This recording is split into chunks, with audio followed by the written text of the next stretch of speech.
Salut les players, on se retrouve pour une nouvelle vidéo. Le Real Madrid qui engrange, c'est bien là le plus important parce que c'est pas encore foufou au niveau du jeu, mais c'est une victoire quand même 2-0 sur la pelouse de la Real Sociedad. Anderson, t'es satisfait j'imagine? Non, non, bien évidemment, je suis pas satisfait. Un gros ouf de soulagement parce que c'est une victoire à la Real, non, ça. je suis désolé. Je suis désolé, c'est une victoire contre une Real Sociedad qui avait du mal depuis le début de la saison, hein, mais qui contre le Real Madrid s'est retrouvé et le Real Madrid a eu énormément de chance. Hein. On peut pas le dire parce que dans le jeu, c'est pas ça. Et ça va pas être ça toute la saison. Comme je vous l'ai prédit, hein, moi je vous l'ai prédit que cette saison ça va être très compliqué. Hein. Heureusement, on a certains joueurs qui vont revenir. Hein. J'ai hâte de faire ce débrief, vraiment, Femi. Allez, on envoie le générique, on va laisser Anderson prendre un petit sirop et nous on envoie le générique, c'est parti.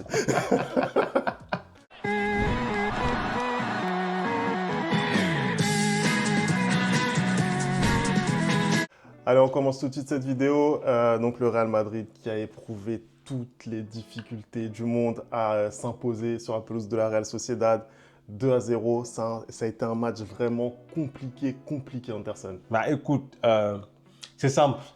J'ai été malade pratiquement toute la journée, toute la semaine. Hein, j'ai l'impression que j'ai transmis ma maladie au Real Madrid. Voilà. Hein, un match ô combien difficile ce soir, tant on n'a pas du tout dominé cette équipe de la Real Sociedad. Déjà, c'est assez compliqué généralement d'aller la jouer, hein, chez eux en plus.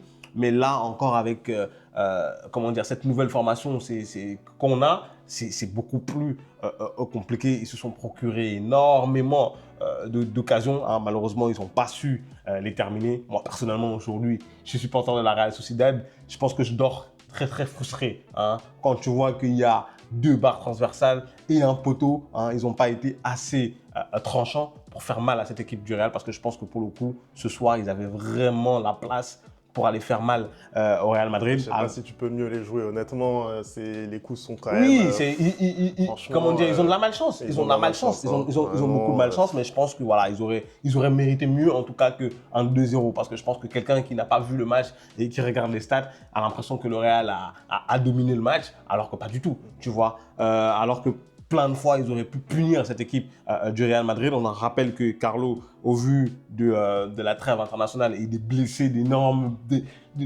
blessures innombrables qu'il y a au Real Madrid cette saison, il a un peu remanié son équipe. On a eu la titularisation de Arda Güler et de Brahim Diaz. Malheureusement, Brahim Diaz est venu se rajouter à la liste des blessés hein, parce que la FIFA ne veut pas comprendre que c'est impossible pour des joueurs de football de jouer tous les 3 jours sans être blessé. Vas-y, tranquille. Et du coup, Rodrigo qui est rentré dans le match, on a vu un Real. C'est compliqué, hein, parce que ce soir, c'est Valverde qui a été un peu dans ce milieu-là, double pivot avec Modric. Hein. On a vu un peu un milieu dont le Real n'a pas l'habitude de jouer comme ça. Hein. Donc, j'ai vraiment hâte que Jude Bellingham et Camavinga reviennent parce que je pense qu'ils vont nous faire du bien.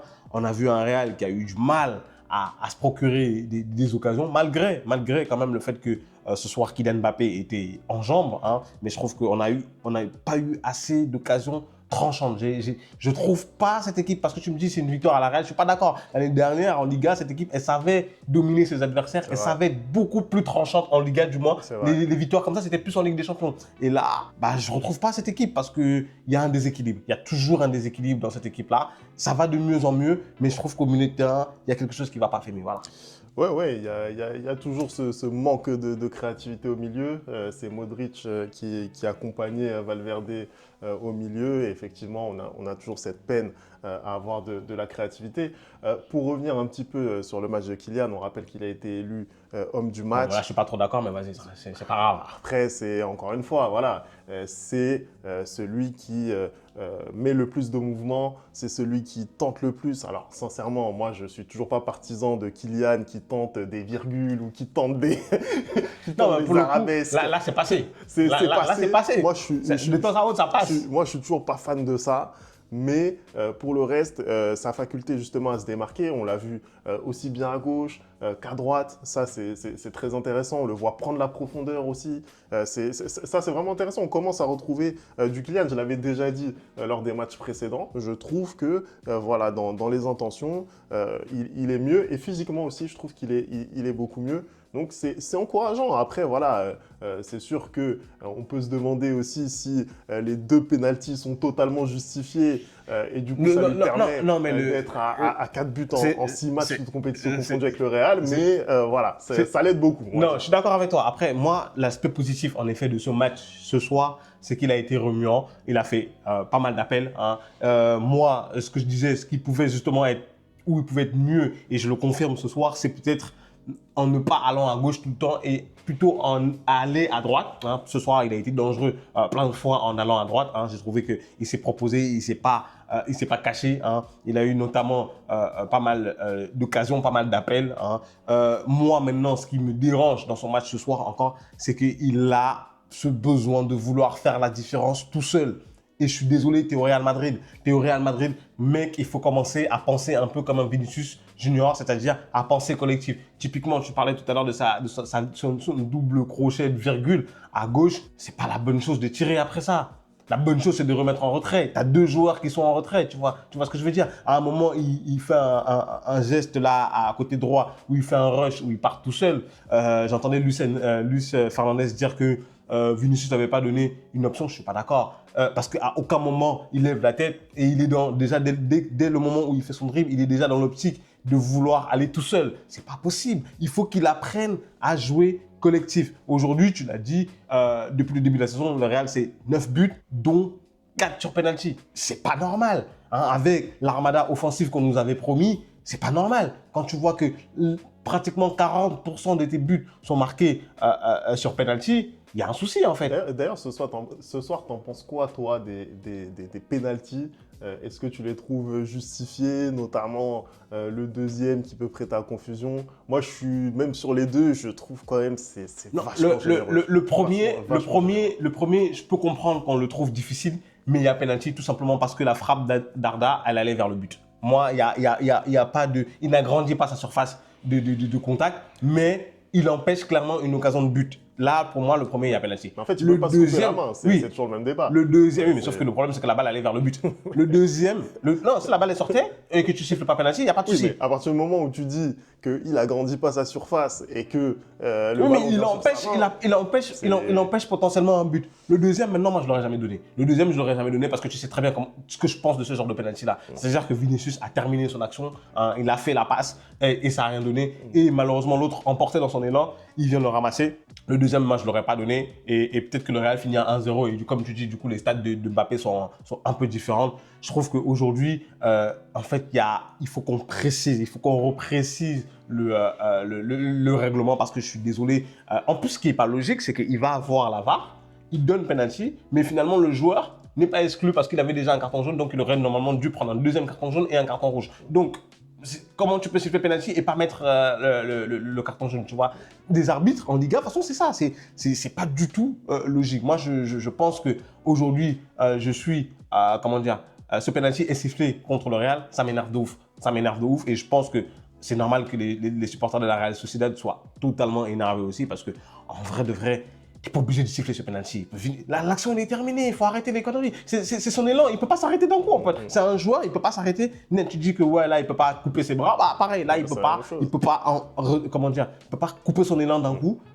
Et l'action est terminée. Vinicius, il a déjà fait ce qu'il devait faire. Hein. Après, maintenant, écoutant mieux, ça nous permet de gagner 2-0. Mais moi, je suis inquiet. Femi, franchement, moi, je suis super inquiet par rapport à ce que je vois depuis le début de la saison. Il n'y a rien, ça ne s'améliore pas. Et je trouve qu'on manque, on a perdu quelque chose par rapport à l'année dernière. Bien évidemment, on a perdu Kroos, on a perdu Toni Kroos. Mais je trouve que même dans l'envie, il y a quelque chose qui ne va pas. Et je pense que moi, les prédictions qu'on a fait au début de saison, franchement, je faisais des prédictions, mais j'ai l'impression que là, ça va se transformer en réalité. Ça va se transformer en réalité et c'est la saison qu'on va avoir au Real Madrid, en fait. Tu vois. C'est vrai que c'est compliqué pour le Real. Je voulais quand même avoir ton avis aussi sur le match de Arda Güler, puisque cette saison, on lui laisse de plus en plus de place, notamment compte tenu des nombreuses blessures. Tu en as parlé, Bellingham, Camavinga notamment, le départ de Toni Kroos. Qu'est-ce que tu as pensé, toi, du match d'Arda Güler ce soir? C'était un match assez compliqué. C'était un match assez compliqué de sa part. Après, moi, je vois quand même que il est à l'origine de ce premier penalty. Je pense que Arda, c'est un joueur qu'il va falloir faire jouer de plus en plus et qui sera de plus en plus à l'aise. Je pense qu'il le montre avec la Turquie. Chaque fois qu'il est en rassemblement dans une équipe où il est à l'aise, bah, il joue bien, il fournit les efforts. Je pense que là, au Real Madrid, il est dans ce statut de outsider où il a peut-être besoin de prouver à chaque fois qu'il est titulaire et donc peut-être que ça lui met un peu la pression. Mais déjà, pour commencer, je trouve que ce n'est pas un match catastrophique de sa part. Hein. Je trouve qu'il fait quand même un bon match. Il est remplacé à la 77e minute par Lucas Vazquez, mais tu vois qu'il essaye des choses, tu vois qu'il est toujours porté vers l'avant. Moi, je pense que comment dire, le renouveau et la réussite du Real cette saison va forcément passer par ce type de joueur, dans le sens où dès qu'il a le ballon, il se retourne vers l'avant. Tu vois, il essaye de faire quelque chose, il essaye de créer. Après, aujourd'hui, ça n'a pas toujours marché, ça n'a pas toujours fonctionné, hein, mais il a le mérite au moins d'essayer. Moi, je ne vais jamais blâmer un joueur parce qu'il essaye de faire les choses. Hein. Moi, je préfère que tu sortes de ton cadre académique où tu fais des passes latérales et que tu vas plutôt chercher des passes en profondeur. C'est le même type de joueur que Brahim Diaz. Hein. D'ailleurs, ça m'a fait plaisir de les voir titulaires les deux en même temps, mais malheureusement, Brahim, avec sa blessure, il a très vite écourté ma lune de miel. Hein. Mais je pense que ouais, il faudra le faire jouer de plus en plus et avec plus de rythme, peut-être qu'il va livrer des prestations beaucoup plus solides aussi. Voilà. Surtout qu'il est sur le penalty, hein, puisque c'est lui qui déclenche. Exactement. Donc, bonne, en tout cas, prestation moyenne d'Arda Güler. Au classement, le Real Madrid qui se rapproche du FC Barcelone. Un petit point qui les sépare, un match en moins pour le FC Barcelone. On va voir ce que ça va donner cette Ligue 1. Hein. Elle est serrée. Moi, personnellement, j'ai pas trop d'espoir.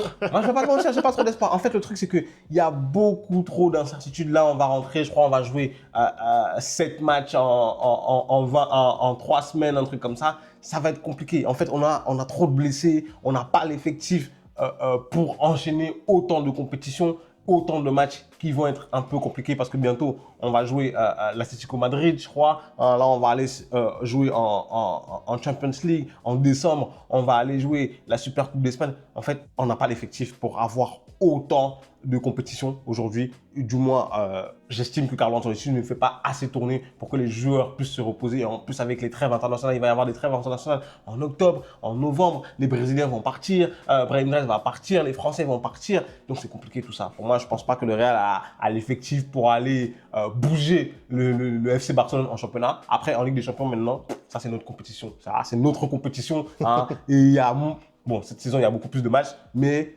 c'est des matchs coup près et le Real sait faire. Voilà. Peut-être que la Ligue des Champions, on peut faire quelque chose, même si pour moi, on s'arrête en quart de finale.